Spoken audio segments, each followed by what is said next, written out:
Siamo alla seconda parte della vacanza del Caribe.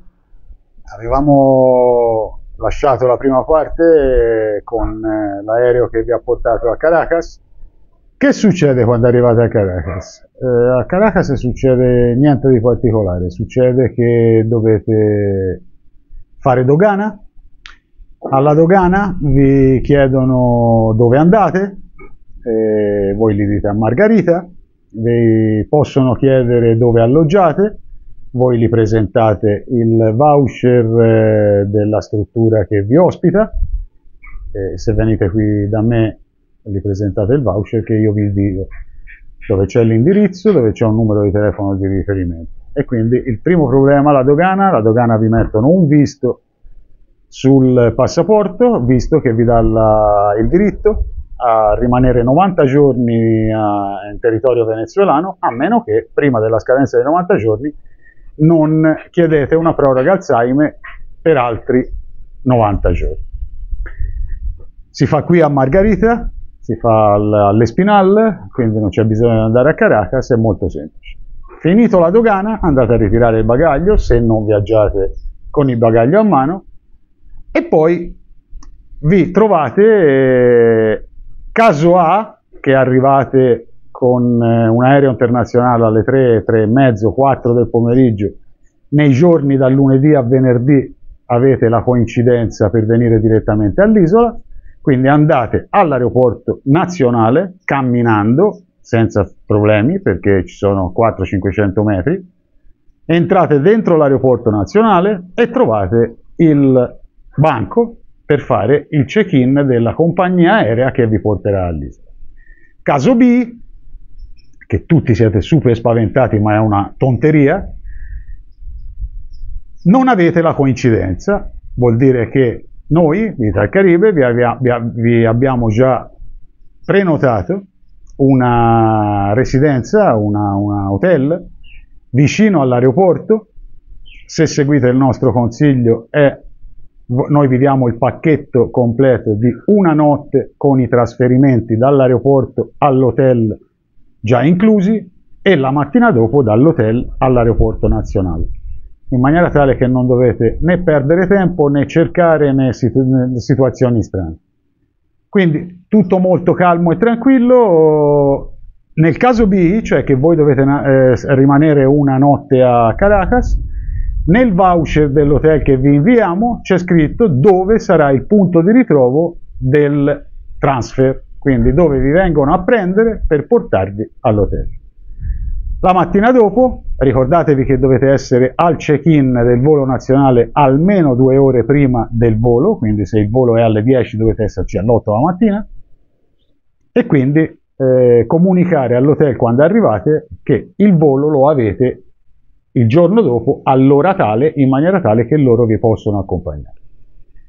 Il giorno dopo prendete, o il giorno stesso nel caso A, prendete il vostro aereo, ve ne venite all'isola dove un incaricato nostro, Orlando, Luis, Jesus, gente che lavora con noi da tanto tempo, vi viene a prendere, vi riconosce perché ha la foto del vostro passaporto in mano, vi aspetta, vi carica le valigie e vi porta alla posada dove io vi aspetto. E nel caso che io non avessi riservato alla posada, siete fregati. No, sto scherzando. Nel caso che non avete riservato alla posada, avete riservato da un'altra parte, sempre tramite l'Ital Caribe, il solito personaggio che viene a prendervi vi porta all'hotel o all'appartamento in questione, anche se non è alla posada. Tanti di voi mi domandano: ma se io non vengo alla posada posso avere il tuo aiuto per... Assolutamente sì. Chiaramente deve essere un aiuto intelligente, quindi la domanda deve essere intelligente, perché a volte le domande sono completamente fuori da quello che io faccio. Qui non ci sono scappatoie per vizi, scappatoie per porcherie che a me non mi interessano. Io mi occupo di turismo e di trasferimenti, solo di questo. Per cui vi posso aiutare in quello che è la mia conoscenza del luogo, in quello che sono dei consigli di cose da vedere, e posti da visitare, dove si mangia bene, dove non si mangia bene, qual è una zona più sicura, qual è una zona meno sicura. Questo sì lo posso fare e lo faccio lo faccio molto volentieri. E per ora mi fermo qui, ci sono tantissime cose da fare all'Isola Margarita per turismo, ci sono tantissime cose da vedere all'Isola Margarita se qualcuno di voi è interessato a un investimento, però siccome è una cosa piuttosto importante, piuttosto grande da spiegarvi, ve lo vorrei spiegare in una terza parte della vacanza Italcaribe. Vacanza tra virgolette, perché ripeto, è una vacanza per chi viene a fare turismo, potrebbe essere un giro di ispezione per vedere come si vive a Margarita, per vedere se è il posto ideale dove potete pensare di trasferirvi o di passare un anno, un periodo dell'anno, ritornando poi in Italia l'altro periodo. Tutto questo nella massima semplicità. Tanti di voi mi domandano posso, a che ore. Io faccio sempre una raccomandazione: qui siamo 6 ore indietro rispetto all'Italia. Il numero mio di cellulare di WhatsApp ce l'avete, però a scanso di equivoci ve lo rimetto qui sotto. Fate solo attenzione al fuso orario. Quando da voi sono le 2 il pomeriggio, qui sono le 8 la mattina. Per cui dalle 2 il pomeriggio in poi potete chiamarmi, potete chiedermi, potete telefonarmi senza problemi.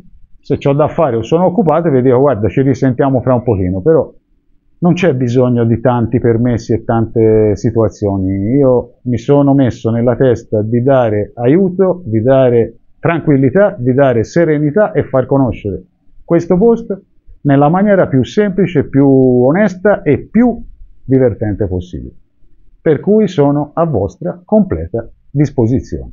Solo per favore occhio all'orario, perché se arriva una telefonata a mezzanotte, a mezzanottata, nemmeno è per il disturbo, è il fatto che io in Italia ho i figli e quindi una telefonata la notte può crearmi uno spavento innecessario. Tutto lì.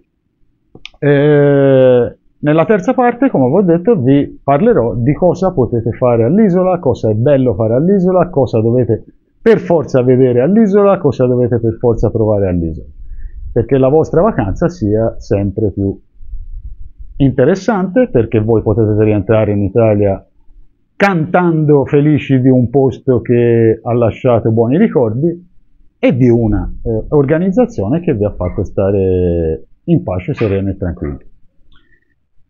Vi rinnovo l'invito a iscrivervi al nostro canale di YouTube. Vi rinnovo l'invito a commentare, a chiedere, perché nella disponibilità di tempo che tengo sono felice di potervi rispondere. Alla prossima e sempre viva Venezuela! Ciao!